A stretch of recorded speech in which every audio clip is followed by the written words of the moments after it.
This week's Torah portion says at the end of Shlishi, and Moses was 80 years old, and Aaron was 83 when they approached Pharaoh. Why is it necessary for the Torah to tell us Moses' age at this particular juncture? So the simplest answer is that despite the fact that Moses was approaching what is called Gevuros, at a time when most people shut down, his most productive time came after this milestone. His life began as he passed this milestone. His career took an upturn, and his influence increased many times over. One could say that Moshe Rabbeinu, Moses, had been a king of Ethiopia. He had been a general in the Egyptian army. He was the man in charge of public works, the interior minister.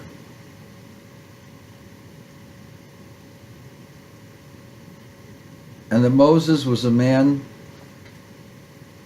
like no other man, who stood for law and order, stood for justice, stood for goodness, stood for accountability, stood for compassion,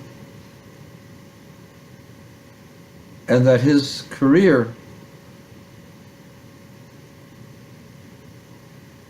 already was successful, and he needed no other verification.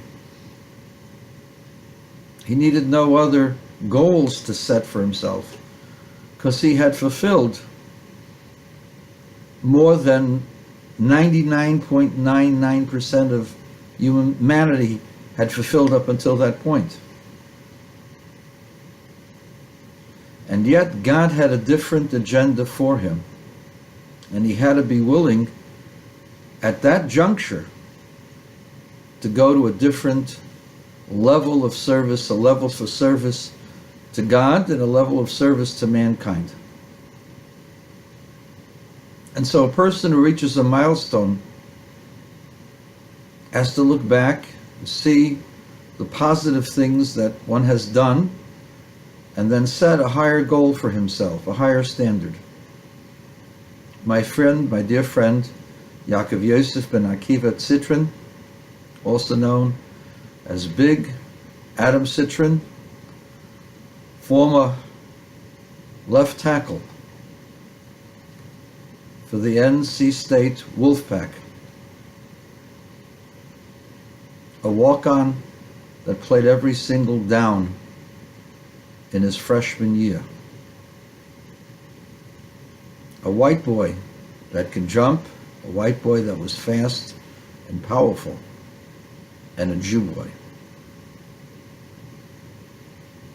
And a young man who gave up football, the icon of Americana, to keep Shabbos and to be a Shomer Torah mitzvahs, a real Jew, a Jew who is a 24/7 Jew, a 24/7, 365 and a quarter a year, days a year Jew. A Jew who cares about God, who cares about God's people, who cares about the world, who cares about his family, who loves all of creation and strives to make a difference. That's what he did when he was 20. Yakov Yosef is now 40. In that time, he became an engineer. In that time, he became a husband and a father. Then, he decided he wanted to pursue the study of law, and he became a patent attorney. Successful in that, he moved to Atlanta, and he's established himself as one of the finest young attorneys in the greater Atlanta area.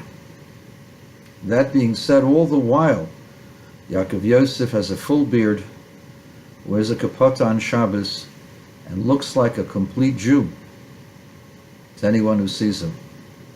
He's an inspiration, someone who others can emulate, and someone who cares, someone who gives of himself, not just with his checkbook. Sometimes that's very easy, but he gives himself over with his body, with his person, with his heart, with his soul. And that devotion to family, devotion to his people, devotion to his God, devotion to Torah, that is what Yakov Yosef ben Akiva really is all about. He's an example. He is a beacon of light on a shiny hill. And ever since he became a Shomer Shabbos, he became an example for the entire Jewish community to emulate. And now he's turning 40. And so despite all of the accolades and despite all of the positive things, including getting smicha as a Rav, he's now Rabbi attorney Yakov Citrin. But despite all of that, your goals, Yaakov, should be even higher, to encompass more and more people, to do greater and greater things, to be an even better communicator and a better example for all of our people to follow. Just as Moshe Rabbeinu did not rest on his laurels at this milestone, so too you shall not rest upon your laurels at the milestone of 40.